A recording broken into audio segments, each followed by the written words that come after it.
멈춰서 생각해 본 적 있습니까? 나는 왜 사는 걸까요? 왜 이렇게 열심히 사는데도 허전할까요? 왜 목표를 이루고 나면 더 공허해질까요? 왜 아무리 바빠도 삶이 채워지지 않을까요? 혹시 지금 뭔가 잘못된 건 아닌지 느끼고 있지 않습니까? 우리는 늘 의미를 찾으려고 합니다. 돈을 벌면 의미가 생길 것 같고, 사람을 만나면 채워질 것 같고, 성공하면 이 공허함이 사라질 것 같아서 계속 달립니다. 그런데 이상하지 않습니까? 분명히 예전보다 나아졌는데 왜 마음은 더 불안해졌을까요? 왜 삶은 더 무거워졌을까요? 어느 스님이 이런 질문을 했습니다. 너는 왜 의미를 찾으려 하느냐?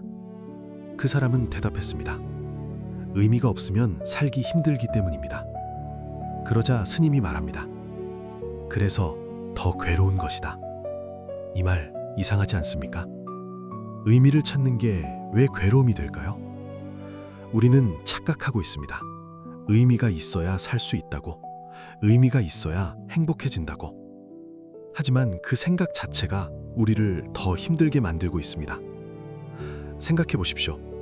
어릴 때는 의미를 찾지 않았습니다. 그냥 살았습니다. 그냥 웃었습니다. 그냥 하루를 보냈습니다. 그런데 언제부터인가 우리는 의미를 찾기 시작했습니다. 왜일까요? 비교가 시작되었기 때문입니다. 저 사람은 잘 사는 것 같고, 저 사람은 성공한 것 같고, 나는 뒤처진 것 같고, 나는 뭔가 부족한 것 같아서 그때부터 우리는 생각합니다. 내 삶에도 의미가 있어야 한다. 비교는 있는 그대로의 삶을 부정하게 만듭니다. 지금 이 순간은 그 자체로 충분한데 비교하는 순간 부족한 삶이 됩니다. 그래서 우리는 의미를 만들어내려고 합니다. 억지로. 이때 기대가 생깁니다. 이걸 이루면 괜찮아질 거야. 이걸 가지면 행복해질 거야. 하지만 이 기대는 항상 깨집니다. 왜냐하면 우리는 결과가 아니라 상태를 원하는데 결과로 상태를 만들려고 하기 때문입니다. 그래서 이루고 나면 다시 공허해집니다. 이게 반복됩니다. 의미를 찾고 기대를 만들고 이루고 공허해지고 다시 의미를 찾고, 이 구조를 계속 돌고 있습니다. 그래서 우리는 점점 지쳐갑니다. 그런데 우리는 이걸 멈추지 않습니다. 왜일까요? 우리는 놓지 못합니다. 의미 있는 삶이라는 환상을. 의미가 있어야 가치 있다고 믿기 때문에 그래서 놓지 못합니다. 어느 스님이 이런 말을 했습니다. 의미를 붙잡는 순간 삶은 사라진다. 우리는 살고 있는 것이 아니라 의미를 만들어내는 중입니다. 그래서 지금 이 순간을 느끼지 못합니다. 늘 앞만 봅니다. 그래서 공허합니다. 여기서 가장 중요한 질문 하나. 당신은 지금 살고 있습니까? 아니면 의미를 만들고 있습니까? 왜 우리는 의미를 포기하지 못할까요? 정말 이상하지 않습니까? 괴로운 걸 알면서도 계속 붙잡고 있습니다. 그 이유는 단순합니다. 우리는 두려워하기 때문입니다. 의미가 없으면 내 삶도 아무 의미 없는 것 같아서. 나는 왜 사는 거지? 이 질문이 너무 무겁기 때문에 우리는 그 질문을 피합니다. 바쁘게 살고 목표를 만들고 계속 무언가를 합니다. 생각할 틈을 없애버립니다. 그래서 더 바빠집니다. 그런데 멈추는 순간 그 공허함이 그대로 올라옵니다. 그래서 우리는 또 도망칩니다. 이게 지금 우리의 삶입니다. 어느 수행자가 스승에게 물었습니다. 왜 저는 계속 허전합니까? 스승이 말합니다. 너는 한 번도 비어있어 본 적이 없기 때문이다. 비어있어서 허전한 게 아니라 비어있지 않아서 허전한 것입니다. 우리는 비어있는 걸 두려워합니다. 그래서 계속 채우려고 합니다. 생각으로, 사람으로, 돈으로, 성공으로. 그런데 채울수록 더 비어집니다. 왜일까요? 우리는 채우면 괜찮아진다고 믿고 있습니다. 하지만 비어있는 상태는 문제가 아니라 자연스러운 상태입니다. 그걸 문제로 만든 순간 고통이 시작됩니다. 그래서 우리는 있는 그대로를 받아들이지 못합니다. 나는 괜찮은 삶을 살고 있다. 나는 의미 있는 사람이다. 이걸 증명하고 싶어 합니다. 남에게, 그리고 자기 자신에게. 그래서 계속 만들어냅니다. 의미 있는 삶을. 하지만 이건 삶이 아닙니다. 연기입니다. 그래서 지칩니다. 우리는 알고 있습니다. 지금 이 방식으로는 채워지지 않는다는 걸. 그런데도 계속합니다. 그래서 같은 삶이 반복됩니다. 어느 날 문득 이런 생각이 듭니다. 이게 맞나? 그런데 다시 그대로 살아갑니다. 왜일까요? 우리는 늘 선택합니다. 불편한 진실보다 익숙한 고통을. 그래서 변하지 않습니다. 삶의 의미를 못 찾는 이유, 의미가 없어서가 아니라 의미를 만들려고 하기 때문입니다. 그래서 계속 놓치고 있는 겁니다. 지금 이 순간을.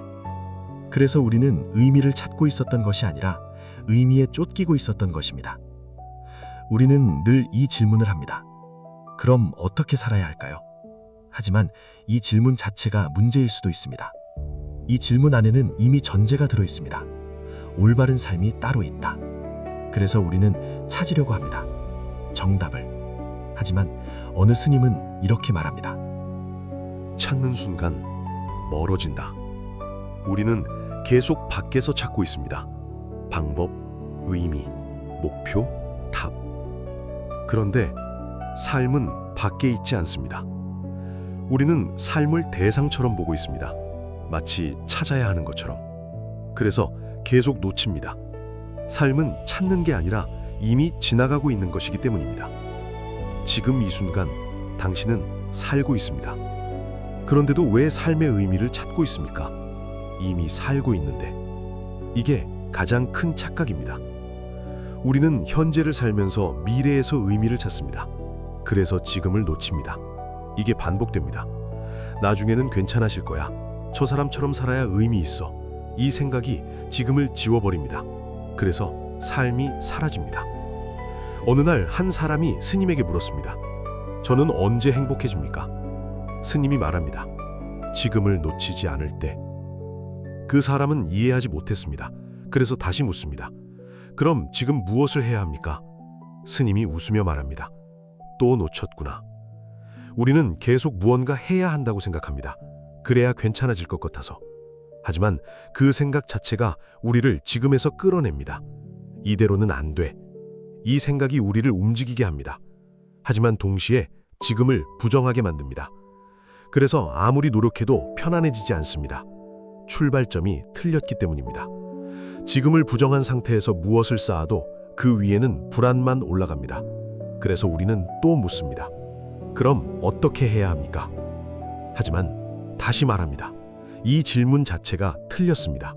삶은 해야 할 것이 아니라 이미 일어나고 있는 것이기 때문입니다. 우리는 살아내야 하는 존재가 아니라 이미 살고 있는 존재입니다. 이걸 놓친 순간 삶은 문제가 됩니다. 그래서 우리는 삶을 살지 못했던 것이 아니라 계속 판단하고 있었던 것입니다. 이제 조금 보이기 시작했을 겁니다. 우리는 삶의 의미를 찾지 못한 게 아닙니다. 계속 찾고 있었기 때문에 놓치고 있었던 겁니다. 그럼 여기서 질문이 바뀝니다. 그럼 의미 없이 살아도 되는 건가요? 이 질문 아직도 잡고 있습니다. 우리는 여전히 의미를 중심에 두고 있습니다. 하지만 어느 스님은 이렇게 말합니다. 의미는 따라오는 것이다. 우리는 거꾸로 살고 있습니다. 의미를 먼저 만들고 삶을 그에 맞추려고 합니다. 그래서 괴롭습니다. 하지만 삶을 그대로 두면 의미는 나중에 따라옵니다. 그런데 우리는 그걸 기다리지 못합니다. 그래서 억지로 의미를 만들고 결국 지칩니다. 어느 날 한 제자가 물었습니다. 저는 무엇을 해야 합니까? 스승이 말합니다. 그냥 차를 마셔라. 제자는 이해하지 못했습니다. 그래서 또 묻습니다. 그게 무슨 뜻입니까? 스승은 같은 말을 합니다. 그냥 차를 마셔라. 지금 이 순간을 그대로 살아라. 우리는 계속 해석합니다. 이게 맞나? 의미가 있나? 잘 살고 있나? 그래서 놓칩니다. 판단하는 순간 경험은 사라집니다. 그래서 우리는 살고 있으면서도 살지 못합니다. 이게 우리의 상태입니다. 이 흐름 안에서 우리는 계속 같은 질문을 합니다. 삶의 의미는 무엇인가? 하지만 이제 다르게 볼 수 있습니다. 그 질문이 우리를 괴롭게 만들고 있었다는 것. 그래서 우리는 의미를 찾지 못했던 것이 아니라 의미에 묶여 있었던 것입니다. 이제 당신에게 묻습니다. 당신은 아직도 삶의 의미를 찾고 있습니까? 아니면 지금 이 순간을 살고 있습니까? 지금 이 질문을 보고 있는 순간에도 당신의 삶은 지나가고 있습니다. 그걸 붙잡고 있습니까? 아니면 또 생각하고 있습니까? 함께 이 여정을 계속하고 싶다면 구독과 좋아요로 함께 해주십시오. 다음 이야기에서 이어가겠습니다.